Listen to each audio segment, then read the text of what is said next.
What a tough Saturday night slate for those playing fantasy. Thank goodness the Cowboys are doing so well, holding me together, that's for sure. That last game was pretty tough. For those of you who've brought heaps of Eels players in, they've decided to just play terrible footy. And I definitely butchered Matt Burton yesterday, and I've destroyed Isaiah Papali'i for anyone else who owns him. And for those that sold Haas, you're absolutely loving life. Not. All right, Doggies v Sharks. Good win for the Sharkies. I thought it'd be a fairly close game. Obviously, the water changed this one slightly, and I think it'll do the same today for the Dragons and Canberra game. But Nico Hines doing his thing again with the 73 points, just across the board. Really very limited on the negative side of the thing, with one missed tackle and the one penalty.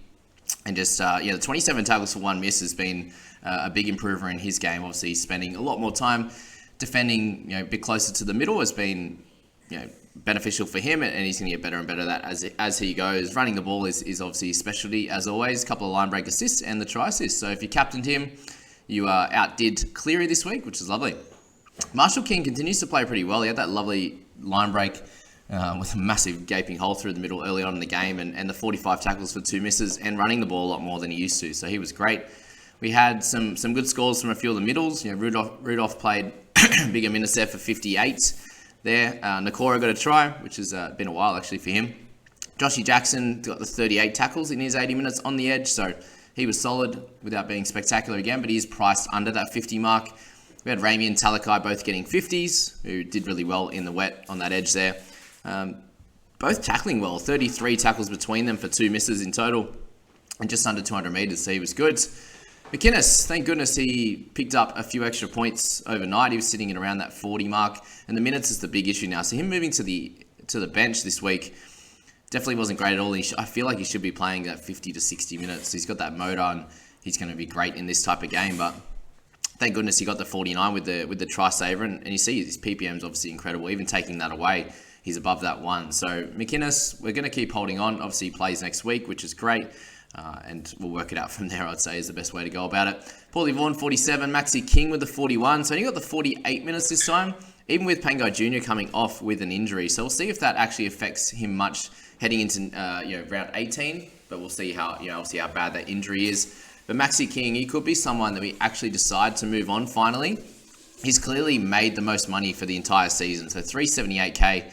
Has been an incredible knock from him, starting at that cheap, the super cheap price there at rookie basement, and did a great job. Fatala Mariner with 40 there in 62 minutes. That's very much in line with his prowess in terms of his PPM. I'm just waiting for him to get his first try for the year. I think once he can do that, obviously that's when the 55, 60 kind of point scoring comes along. We had Matty Burton, thankfully picked up that try saver late. He was at 33 in his score as well. But for him, the biggest issue in this game was the 11 missed tackles. So no attacking stats in this one, and then the 11 missed tackles. So and ran the ball for 35 meters. So it just wasn't his game at all. And sorry, I brought him in this week, and so the people's squad. So we ruined it obviously for everyone. All right, for next one we got Smalatalo, 33, was okay in the wet. Avrilo 26, and we had Karaz with the 25. So People's Squad actually decided to play him. To be fair, Mam only got 31, and we're yet to see Savage play in the wet. So Karaz was the choice. We did loop Taylor May, which is obviously ideal. Rather than playing 2 of Mam and Savage or Karaz, we got the 46 from him, and we can improve on that. Pangai with 22. So if you own him, he's going to have to go. I think he's in a bit of strife, but we'll have to see. They do have the bye next week and can work it out from there. Moylan with a lower game this week. Adokar back to a low score, which has been rare, but 42 run meters for an outside back. Yuck. And poor Declan Casey had a couple of 3 errors, 3 missed tackles, 32 meters and 5 tackles in his first game in the torrential rain. A tough debut for him, and I hope he does get another chance at some point to rectify that. Cowboys, what a squad. Gee, I love watching them play.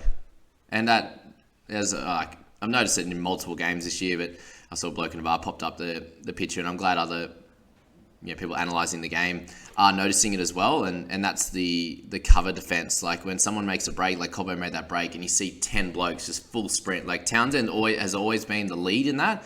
There's a few times that he's actually super quick still. For someone who's in the early 30s, he's 33 or something.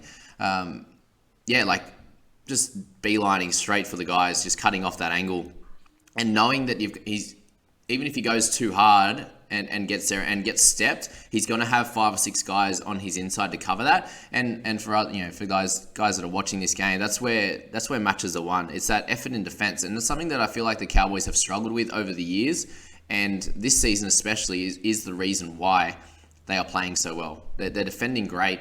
They're trying hard for each other, and that's turning into points on the other end with some of the young fellas, some of the attacking flair that we have in the Drinkies, in the Robsons. Talangi is absolutely showing his class as a young fella. He's been special, man. Like, just to have that the nuance to go for that intercept in a period of the game where the Broncos were actually ahead a little bit and doing well. To rush our line and see that coming is something of growth and obviously just talent in itself. So he had a special game and has made 207k. It's going to be a lot more than that after this week, but he's had a special season and definitely deserves his Origin. Sorry guys, definitely deserves his Origin debut and a couple of games now for him. So he was awesome. Can't wait to see him continue to grow. Robson was 61 as well, just was really low early. I think it was 11 in 30 minutes, so he came out and did a lot better from there, which was great for him. Got the try assist and the try to go along with some lower tackle numbers, but that was fine when he got the attacking stats in this one. Payne House back to 65 minutes, so we saw lower minutes from Carrigan, which was a little bit frustrating for anyone who picked him up. But if you hold on to Payne, you picked up the 56 this week, and the no negatives and the 4 tackle breaks was a little bit more back to normal. Would usually have the odd offload and a few more meters, but that's okay. In this game, it was just too many points for him to get 45 tackles and 180 meters kind of thing.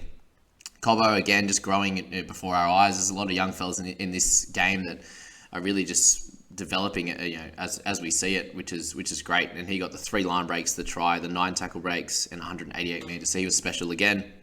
Drinkwater as well. For anyone who's picked him up in the last month or so, he's been awesome. Same with Val Holmes, 54 and 40 between those two. Were both spectacular and continue to show how important they are to the Cowboys and why you need to have them in your sides. And Drinky at 1 has been great. Hamaso, he's going to get there eventually. Whether he's going to be a centre or whether he's going to be a fullback, I'm not sure. But in this team, Drinky is definitely our best play back there. He's kicking in general play as well, which is great. All right, and Holmes' goal kicking's been spectacular. Tamalolo, okay, 20 tackles is a little bit low for him. 25 to 30 we're looking for normally. The attacking stats was completely fine. 2 offloads, 1 to ground. The 5 tackle breaks was sweet. 162 meters, all okay. We're just looking for him to get a few more minutes at the moment, which in this game he didn't have to as much, but I think some of those closer games he will need to, especially with Cotter out. But it looks like he'll be back around 18 or 19. We'll see for Cotter, which will be cool. And we can work that out based on what Tamalolo is going to do in our sides from there. But he's scoring 50 plus every week generally and is priced in the low 40s. So yeah, we're getting some good gains from him. You got guys like Gilbert and Nano with 43 apiece. Nans you can probably get rid of. I'd say this week, heading into next week, he's made plenty of good cash now. I think it's time to move him on. Reynolds with the low one, the 38.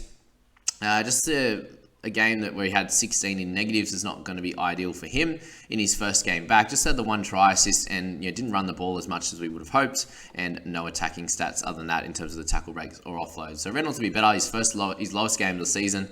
So just what my head-to-head squad wants, but we'll deal with it.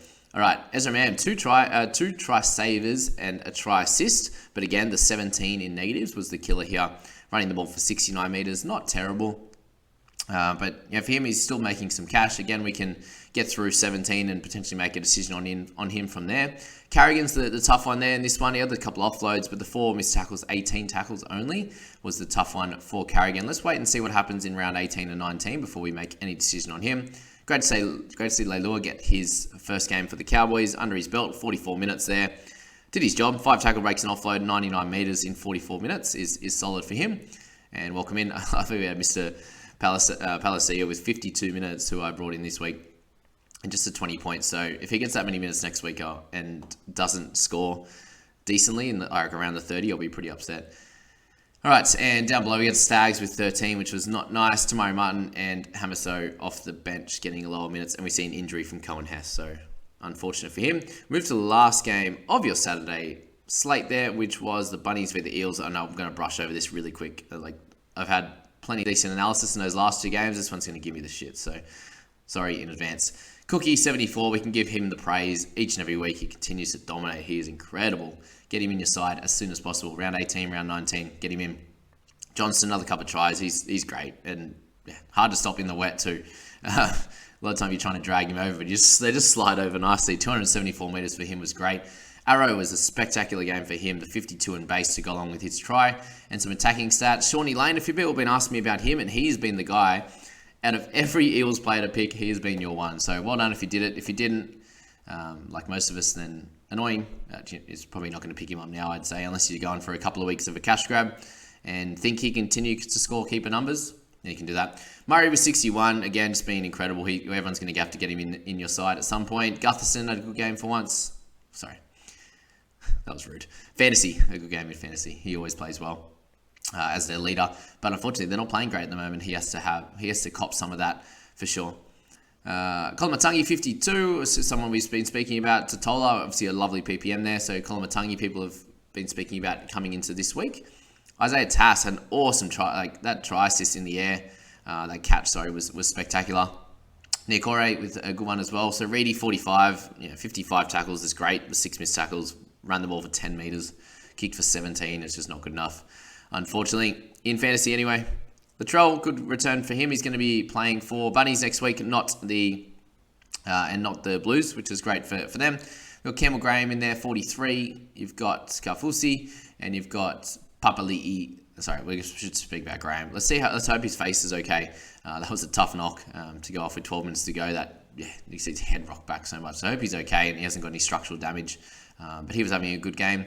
Through that, Papali'i, the 40 in 70 minutes. So just where's the attacking stats gone? Where's the run meters gone? What's happening? He's going to be under 800k after this week. So yeah, not good for me. I bought him in 2 weeks ago. Should have just waited until 17 or even just picked up Sean Lane.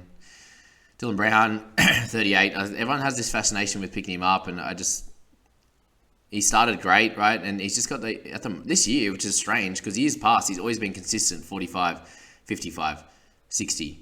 50, 55, right? But this year it's like high 30s and 80. High 30s, 80. And it's just scary. To just pick it. If you have him from the start, it's fine. You've made your money. You haven't had to make your trades on him. He's played every game, pretty much. One in the centers. It's been fine, but just to pick him up now, and similar with Moses, it's just that up and down nature, especially when they're not playing incredibly well at the moment. It's really frustrating. But any of these guys, you've got to continue holding through 17. We can work it out from there. Havili with 35 was solid. Ilias with 31 if you held on. He's not going to lose too much cash, thank goodness. And Penasini, just death for me at the moment, 17 as his second lowest score of the year. So 7 tackles, 123 meters, a couple of negatives, just not really much going on there in this game for him when they got pumped. So is what it is. Opacek with neg 4 in his 7 minutes and Cody Nikarima with 8. That is that video, guys. I hope you enjoyed that. Good luck for the last 2 games of the round, and I wish you a lovely day in the rain here in Sydney. See you guys.